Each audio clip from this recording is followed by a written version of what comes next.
मीरा भाईंदरमध्ये समोर आलेल्या 51 वर्षीय सुशांत पाल यांच्या मृत्यू प्रकरणानं आज धक्कादायक वळण घेतलंय। सुरुवातीला हा मृत्यू संशयास्पद वाटत होता, पण आता पोलिसांच्या प्राथमिक तपासात हा निखळ खून असल्याचे स्पष्ट संकेत मिळाले आहेत। पोलिसांच्या माहितीनुसार सुशांत पाल यांची धारदार शस्त्र आणि हातोड्याने निर्घृण हत्या करण्यात आली आणि सर्वात भयानक बाब म्हणजे मृतदेह एक दिवस बंद खोलीतच ठेवण्यात आला होता। शवातून येणाऱ्या दुर्गंधीमुळेच शेजाऱ्यांना संशय आला आणि प्रकरण उघडकीस आले। नगर पोलीस ठाण्याची टीम घटनास्थळी दाखल झाली।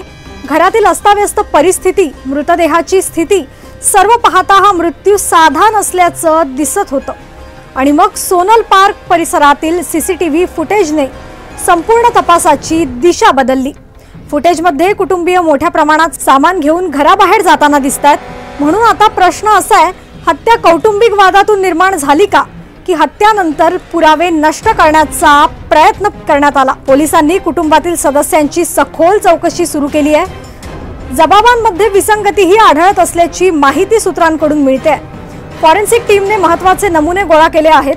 धारदार हत्यार घरातलं की बाहेरून आणलेलं, घटनेच्या वेळी घरात नेमकं कोण होतं हे सर्व शोधण्यासाठी तपास युद्ध पातळीवर सुरू आहे। पोस्टमॉर्टम रिपोर्ट या प्रकरणात निर्णायक ठरणार आहे। एक गोष्ट मात्र नक्की, सुशांत पाल यांचा मृत्यू अपघात नाही, हा थरारक खून असू शकतो आणि त्याचे धागेदोरे घरातूनच मिळत असल्याचा पोलिसांचा प्राथमिक अंदाज आहे। ये सोनल पार्क में 51 ईयर्स के आसपास के एक आदमी की लाश मिली है, जिसके सर पर कुछ चोट है।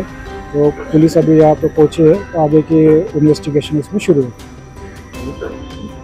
सर क्या कहेंगे यहाँ पे घटना हुई? ये सोनल पार्क में 51 ईयर्स के आसपास के एक आदमी की लाश मिली है, जिसके सर पर कुछ चोट है।